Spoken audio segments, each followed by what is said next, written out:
Imagine an army marching into enemy territory, taking control of an important fortress, and barely fighting a battle at all.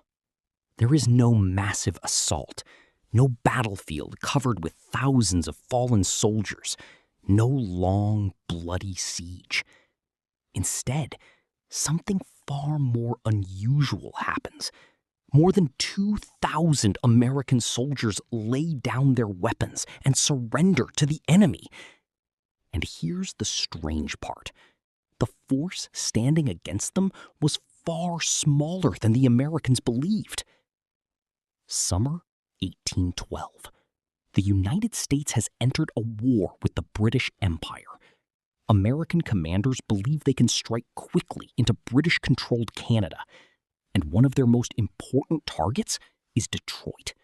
The city appears to be the perfect starting point for an American offensive.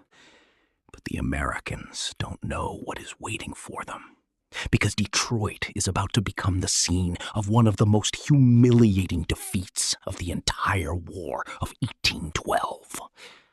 On one side of the river stands an American army. They have artillery. They have defensive fortifications. They have ammunition.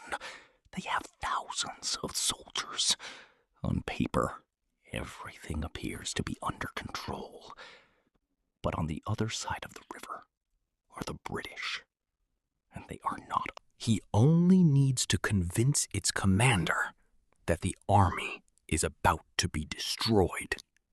And that is when one of the most fascinating psychological operations of the War of 1812 begins. So how many British soldiers were actually there?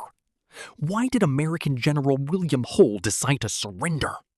And how did Tecumseh help create the illusion of an army that seemed far larger than it really was? And perhaps most importantly, why would the man who helped defeat the Americans without a major battle himself be dead just months later? This is the story of the surrender of Detroit. It was not the size of the British army that defeated them. It was the fear of an army they could not see. In the summer of 1812, the United States went to war with Britain, and American leaders believed the conflict could be won quickly. The plan seemed simple: attack British-controlled Canada before Britain could bring its full military power to North America. Detroit was one of the most important pieces of that strategy. Sitting along the Detroit River, the city controlled a crucial route between the Great Lakes and the American frontier. Whoever controlled Detroit could threaten British positions in Upper Canada and potentially open the way for a much larger American offensive. To command this campaign, the United States chose General William Hull.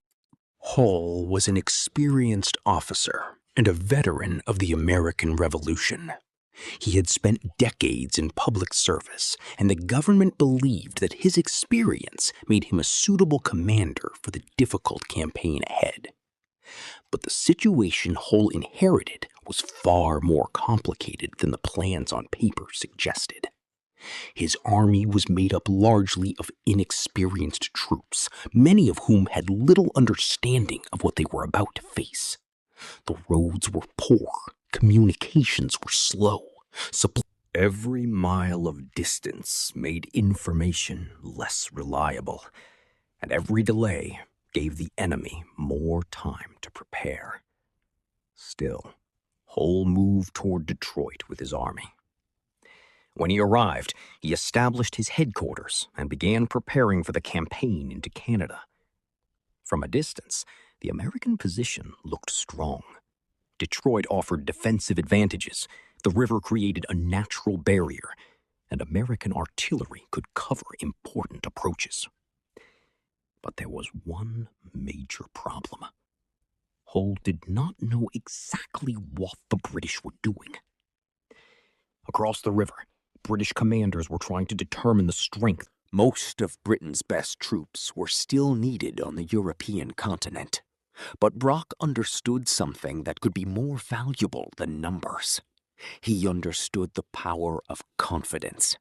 If the Americans believed the British were weak, they might attack. But if they believed the British were strong, cautious, and ready to strike, the entire situation could change. And Brock was about to receive another advantage. A powerful Native American leader was gathering warriors in the region. His name was Tecumseh. Tecumseh had spent years trying to unite Native American nations against American expansion. He understood that the war between Britain and the United States could become an opportunity to defend native lands. For Tecumseh, this was not simply a British war. It was a struggle over the future of his people. His alliance with the British. There were soldiers moving through the area. There were Native American warriors in the forests. There were rumors of reinforcements. There were reports of military preparations. But how many enemy soldiers were actually there? That was the question nobody could answer with certainty. And uncertainty was exactly what Brock needed. The American commanders were looking at the opposite shore, trying to determine the size of the force gathering against them. But every movement was difficult to interpret. The landscape itself became part of the deception. And while the Americans were trying to understand what they could see, Brock and Tecumseh were preparing something far more dangerous. An enemy the Americans would not be able to count. Soon, the two sides would face each other across the Detroit River. The Americans still had their army. By the time the American army reached Detroit, General William Hull believed he was preparing for an offensive. He had crossed into the region with the expectation that the initiative belonged to him. But as the days passed, that confidence began to disappear. Across the Detroit River, British forces were gathering, and somewhere beyond them were the warriors of Tecumseh. The Americans could see movement, but they could not see the whole picture, and that uncertainty was becoming a weapon. General Isaac Brock understood that his greatest advantage was not the number of soldiers under his command. It was the ability to make the Americans believe that there were far more soldiers than they could actually see. Brock began moving his forces in a way that made them appear larger and more organized. Soldiers were shifted between positions. Campfires appeared in different places.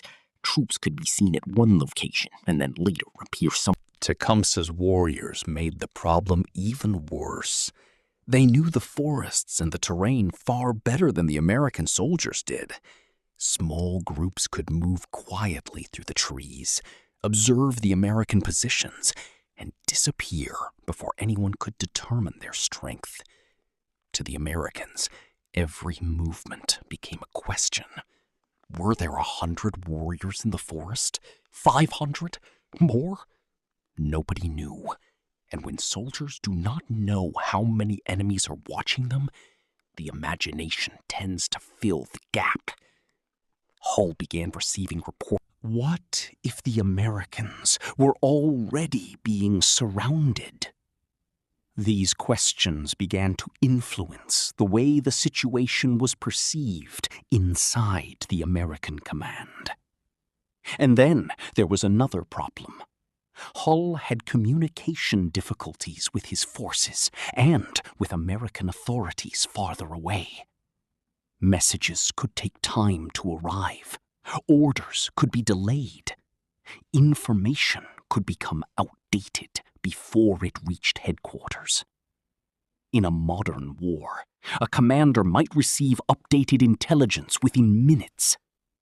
In 1812, information moved at the speed of a horse, a ship, or a messenger on foot. A decision could be based on information that was already hours or even days old. Meanwhile, the British were across the river. The American soldiers watched the opposite shore. They saw British uniforms. They saw movement in the woods. They saw smoke rising from camps. They heard reports about Tecumseh's warriors. Every new detail added another piece to a picture they could not complete. Imagine standing on the walls of Fort Detroit at night. You cannot clearly see the forest across the river. You cannot tell how many people are hiding among the trees. You hear distant sounds. You see an occasional fire. Somewhere out there, you know the enemy is watching. Maybe there are a few hundred soldiers.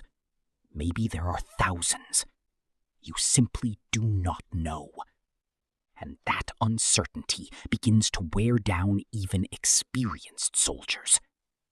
This was the real battlefield taking shape around Detroit. Not just the ground between the two armies, but the minds of the commanders themselves. Brock wanted Hull to believe that an attack was coming. Tecumseh wanted the Americans to understand that native resistance was far greater than they had expected.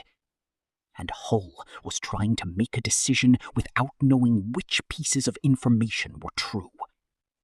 Then the pressure increased again. British artillery began to demonstrate its strength. The sound of cannon fire echoed across the river. Smoke rose above the battlefield.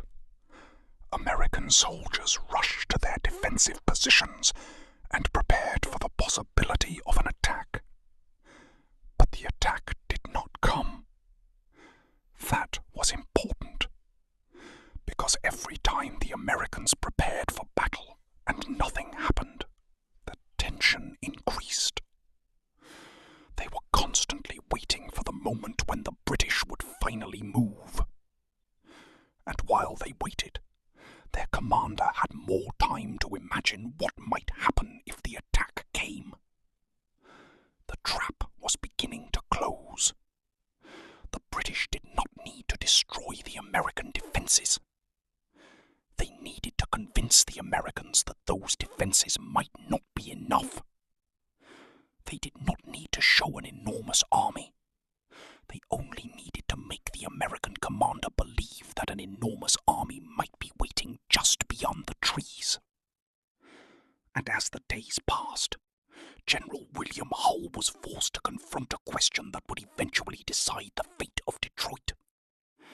If the British attacked, could he actually win? The answer was still uncertain.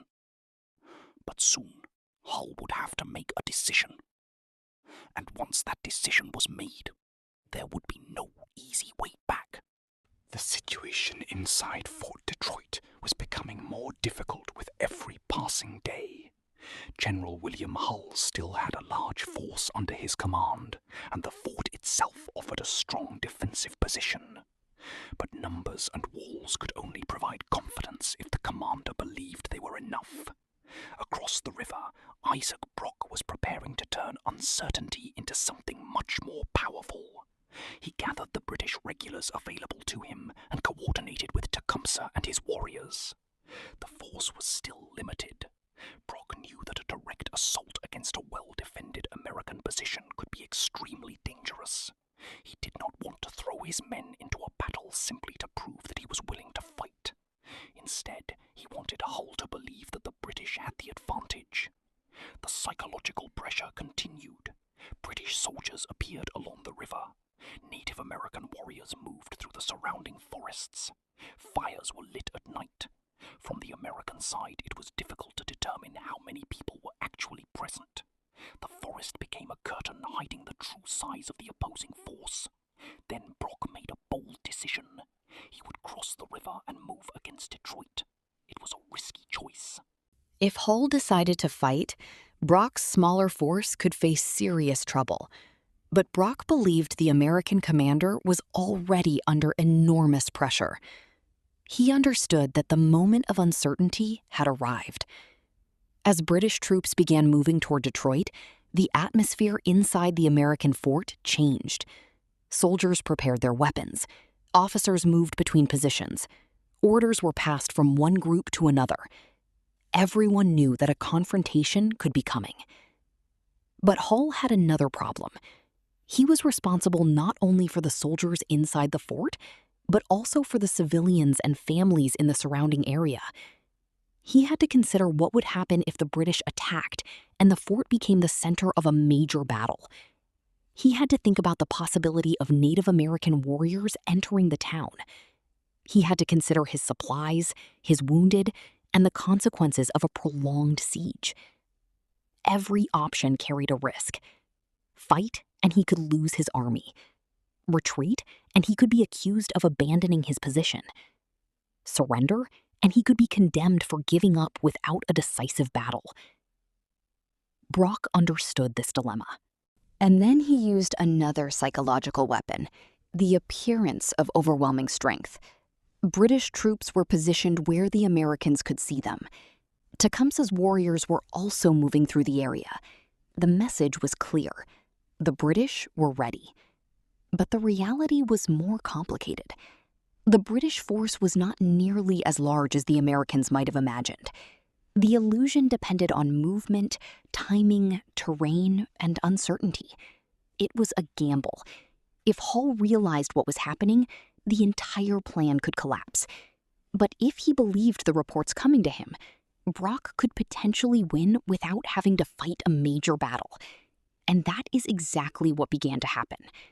Hull's confidence deteriorated.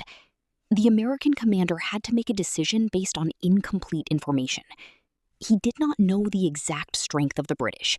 He did not know how many Native American warriors were nearby. He did not know whether additional British reinforcements were arriving. And he could not be certain how long his own position could hold if the British attacked. At this point, the psychological battle was becoming more important than the physical one. The British were not simply surrounding a fort. They were surrounding Hull with uncertainty. Then came the moment when the decision had to be made. The American guns were ready. The soldiers were in position. The British force was approaching. The river, which had once seemed like a protective barrier, was no longer enough to make Hull feel safe. And somewhere beyond the smoke and trees stood Tecumseh and his warriors, adding another layer of uncertainty to the situation. Hull looked at the forces available to him. He looked at the enemy. And then he made the decision that would define his reputation forever. He ordered the surrender of Fort Detroit. There would be no final heroic stand, no dramatic assault on the walls, no desperate last-minute counterattack. The American army simply stopped fighting before the major battle had even begun. More than 2,000 American soldiers became prisoners. Their weapons were surrendered. Detroit was now in British hands. And one of the strangest victories of the War of 1812 had been achieved. But there was something the Americans did not yet understand. The army that had seemed so powerful across the river had never been as large as they imagined. The question was no longer whether Hull had lost Detroit. He had. The real question was how much of that defeat had been caused by British military strength and how much had been caused by fear. The order to surrender changed everything in an instant.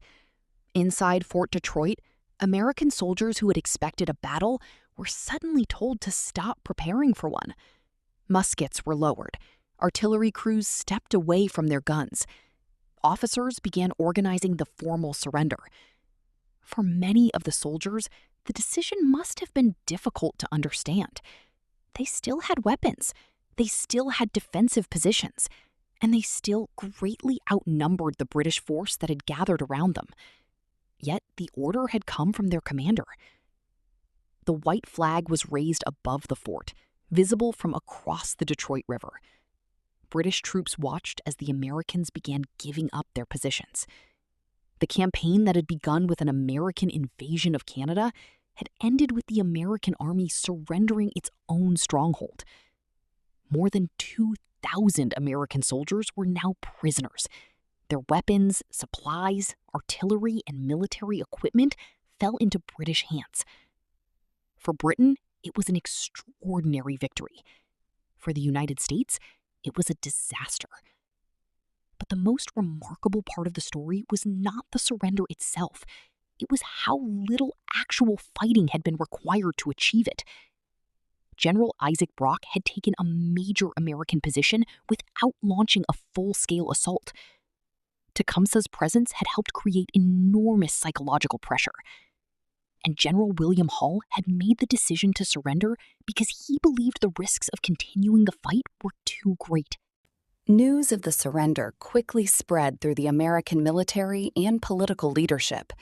The reaction was shock and anger. Detroit had been expected to be one of the first successes of the American campaign. Instead, it had become one of its most embarrassing failures. Hull's reputation collapsed almost immediately. Many Americans saw him as a commander who had surrendered an army that still had the ability to resist. Critics argued that he had given up too soon. Others believed that the situation was more complicated. They pointed to the lack of reliable intelligence, the uncertain reports about British strength, the presence of Tecumseh's warriors, and the difficulty of defending a remote frontier position. But public opinion rarely has patience for complicated explanations. The simplest story was easier to remember. General William Hull had an army. The enemy appeared. Hull surrendered. And so Hull became the face of the disaster. Meanwhile, Isaac Brock became a hero. His victory transformed him into one of the most respected British commanders in North America. But Brock understood that the war was far from over. Detroit was only one battle in a much larger conflict. The Americans still had armies. They still controlled enormous amounts of territory. And Britain still faced a powerful enemy thousands of miles away in Europe. For Tecumseh, however, the victory meant something even more important. He had helped demonstrate that Native American forces could influence the course of a major war. His goal was not simply to help Britain defeat the United States. He wanted to protect native lands from American expansion. He wanted to unite native nations into a stronger political and military alliance. And for a brief moment, the victory at Detroit made that dream seem possible. But history was about to change again. The same man who had helped secure the victory at Detroit would soon face another battle. And this time, there would be no easy surrender. There would be no psychological trick capable of ending the fight before it began. Isaac Brock would soon march toward another battlefield in Upper Canada. And there, the story of Britain's remarkable victory at Detroit would take a tragic turn. Because the victory had given Brock fame, but it had also placed him directly in the path of the next American attack. The victory at Detroit made Isaac Brock a hero almost overnight. His bold decision to cross the Detroit River, combined with Tecumseh's support and the psychological pressure placed on General Hull, had produced a remarkable result. But Brock knew that the war was far from over. American forces were still gathering in other parts of the frontier, and the British could not assume that another commander would surrender so easily. Just weeks later, Brock was facing a completely different situation. American troops were moving toward the Niagara frontier, and this time, the British position was under direct threat. Brock immediately began organizing the defense. He knew that the Americans had a significant numerical advantage, and he needed to move quickly. There was no time to wait for a perfect plan. The fighting began near Queenston Heights, where American troops attempted to cross the Niagara River and establish a position on the Canadian side. Brock rode toward the battlefield and personally took command of the British forces. The situation was confused and dangerous. Soldiers were moving between positions, officers were trying to understand what was happening, and the Americans were pushing forward. Brock had already built a reputation as a commander who led from the front. He was not the kind of officer who preferred to remain far behind the fighting. He believed that his presence could influence the morale of his troops, so he moved toward the front lines. But this time, the risks would be far greater than they had been at Detroit. Brock was struck by enemy fire and fatally wounded. The commander who had captured Detroit without a major assault was suddenly gone. His death shocked the British forces. Soldiers who had followed him only weeks earlier now had to continue the battle without the man who would become the symbol of their early victories. Brock's death also changed the relationship between the British and their Native American allies. Tecumseh had lost an important partner. Brock had respected Tecumseh's military abilities and understood the importance of his alliance. Their cooperation had helped produce the victory at Detroit. But now one of the strongest links between British strategy and Tecumseh's cause had disappeared. The war continued. Battles would be fought across the Great Lakes, along the Canadian frontier, and eventually even against the American capital. But the events at Detroit remained significant because they demonstrated something that both sides would learn repeatedly during the War of 1812. Numbers alone did not determine victory. Leadership mattered, intelligence mattered, morale mattered, and sometimes perception mattered more than reality. At Detroit, General Hull had looked across the river and seen an enemy that seemed overwhelming.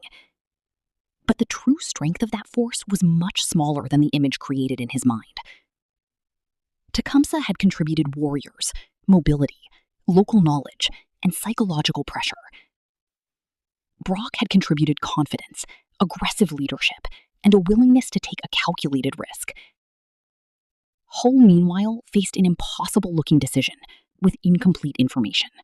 His surrender would become one of the most controversial moments of the war. But the story does not end with Hull being blamed or Brock being celebrated.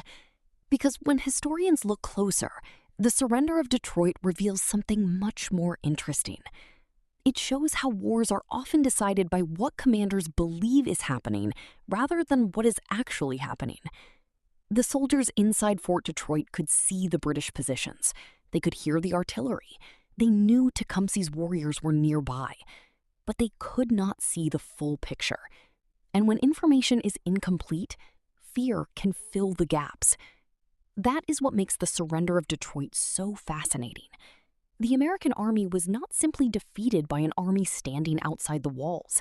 It was defeated by a combination of military pressure, uncertainty, and the belief that resistance might lead to disaster. And that brings us to the final question. Was William Hull simply a coward who surrendered an army he should have saved? Or was he a commander trapped by a situation where every available choice seemed dangerous? The answer is not as simple as the storybooks often suggest. And once we look beyond the legend, the surrender of Detroit becomes much more than a forgotten defeat. It becomes a lesson in how fear, uncertainty, and perception can change the course of history.